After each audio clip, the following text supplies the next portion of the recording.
If I become 1% better every day, after 1 year, I will be a much more better person than I am now.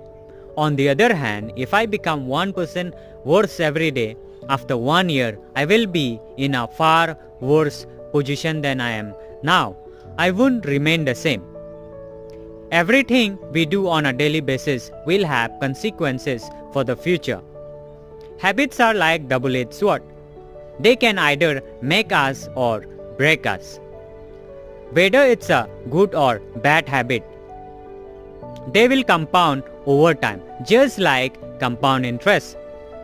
Success is the result of our daily routines, not once in a lifetime transformation. It doesn't matter whether we are successful or unsuccessful right now. What matters is whether we are moving forward toward our goals.